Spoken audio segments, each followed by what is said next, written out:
Bapak Ibu hadirin yang kami hormati, kita menginjak materi yang pertama, yaitu mengenai kurikulum merdeka yang akan disampaikan oleh beliau Bapak Wawan SPD MSI selaku Kepala Sekolah SD Negeri Sriwulan 4. Monggo.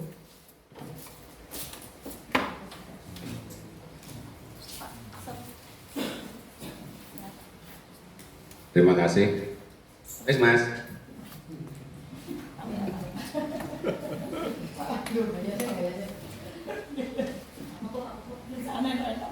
Terima kasih. Ini saya ingin menyampaikan yaitu menyusun kurikulum menggunakan model STAR. Jadi Bapak Ibu yang saya hormati, memang kurikulum merdeka itu urut-urutannya itu banyak. Tapi kita mencoba untuk menggunakan modelnya STAR. STAR yang pertama yaitu namanya situasi. Jadi sebelum kita menyusun kurikulum, kita itu melihat, menilai, mengasesmen situasi ada di sekolahan.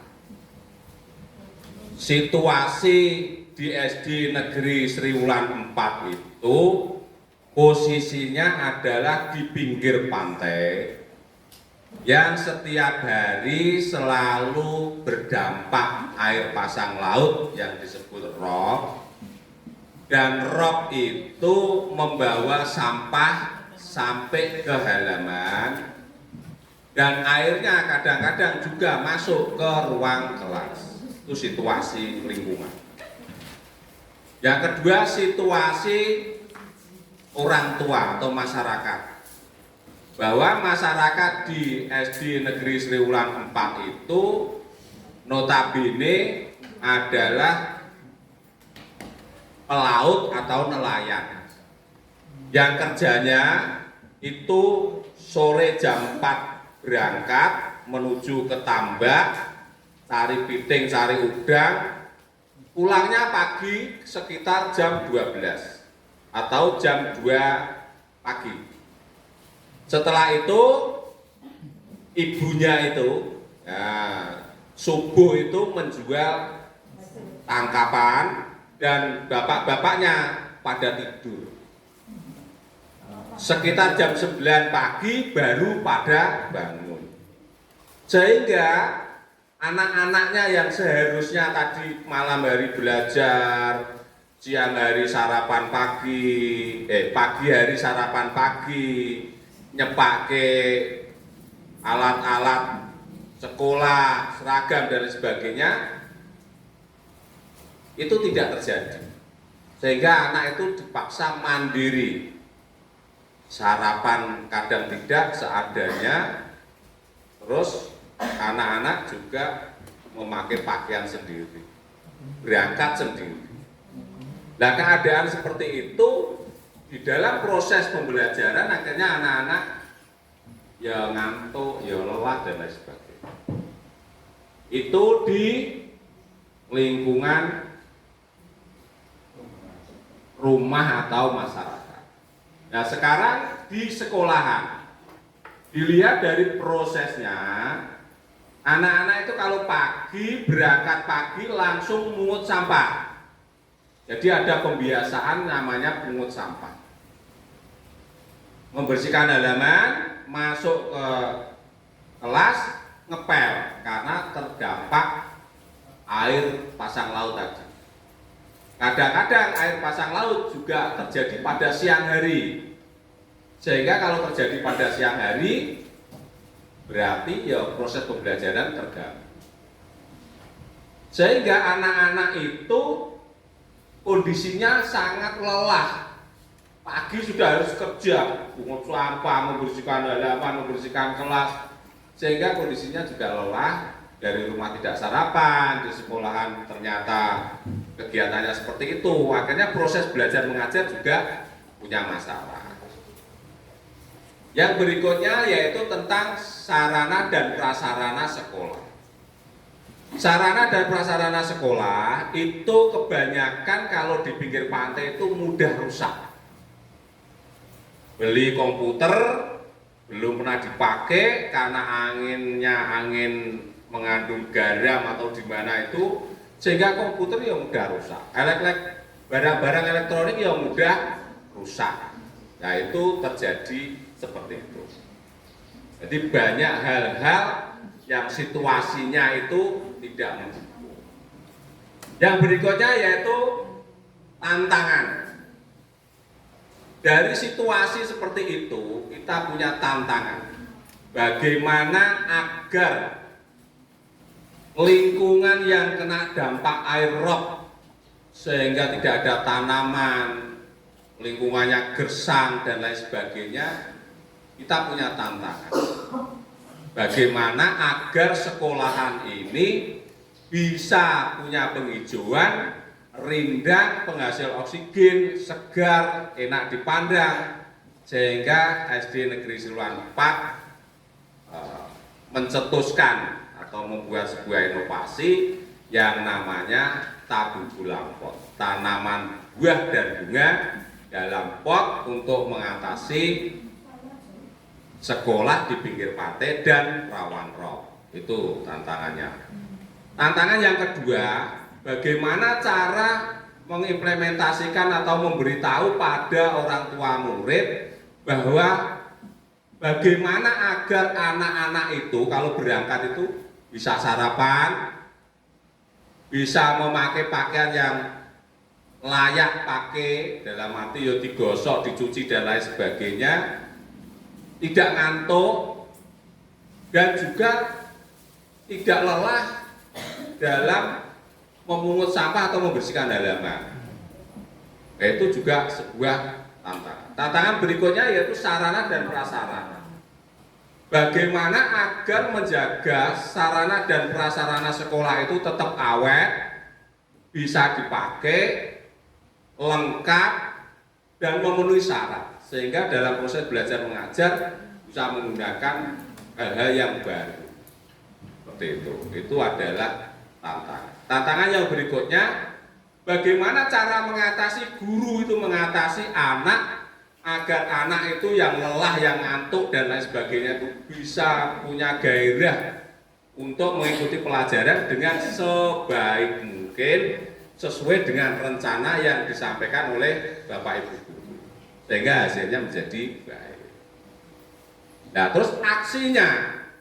Nah, sekarang kita mengadakan aksi. Aksinya bagaimana? Yuk, aksinya kita itu pertama itu mengundang semua stakeholder, dunia usaha, masyarakat, orang tua, guru-guru, dan pembimbing baik dari BBPMP maupun BBGP maupun pengawas yang punya pengawas prestasi.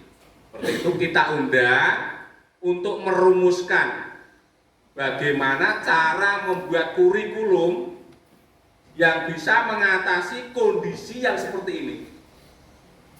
Sehingga harapannya adalah prosesnya, penilaiannya, hasilnya menjadi sesuatu yang punya nilai tinggi. Nah, seperti itu. Itu aksinya. Aksi yang kedua yaitu menyusun kurikulum, kita sesuaikan dengan kondisi anak, kondisi lingkungan, kondisi orang tua, kondisi sarana dan prasarana, kondisi dari Bapak Ibu, kemampuan Bapak Ibu semua, sehingga kita padukan itu agar nanti aksinya itu bisa berjalan dengan baik.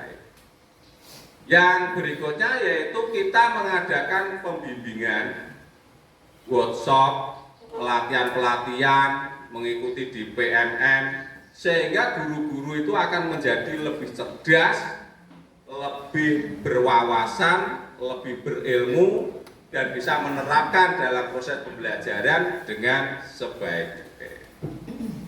Yang berikutnya yaitu R, itu namanya refleksi. Nah, setelah kita refleksi dengan proses semuanya itu, ternyata yang pertama bahwa SD Negeri Sri Wulan 4 mengalami peningkatan yang luar biasa. Yang pertama, bahwa setelah dijadikan sebagai sekolah penggerak angkatan 1, bisa lolos menjadi sekolah penggerak angkatan 1 mandiri. Yang kedua, secara prestasi makin hari makin meningkat. Yang awalnya itu jarang prestasi, jarang meraih kejuaraan, di akhir-akhir ini sudah mulai meraih kejuaraan. Walaupun kejuaraannya itu kita cari yang kira-kira punya peluang juara. Yang berikutnya, yang awalnya SD Sri Wulan 4 itu jarang mengikuti jambore ranting karena keterbatasan anggaran, karena ketidak ada pembina, karena keterbatasan siswa. Dalam 2 tahun kemarin itu ternyata bisa mengikuti, bahkan 2000 terbanyak itu kalau sekecamatan Sayung itu terbanyak, karena kalau yang lain itu kan batasnya 12 kali 2 itu 24. Tapi kalau sini kelas 5 dan kelas 6 ikut semua. Kalau jumlahnya kelas 5 14, kelas 6 15, ya berarti ikutnya 39 ikut semua. Pokoknya melu kabeh sebabnya nek ra dielokne kok nangis.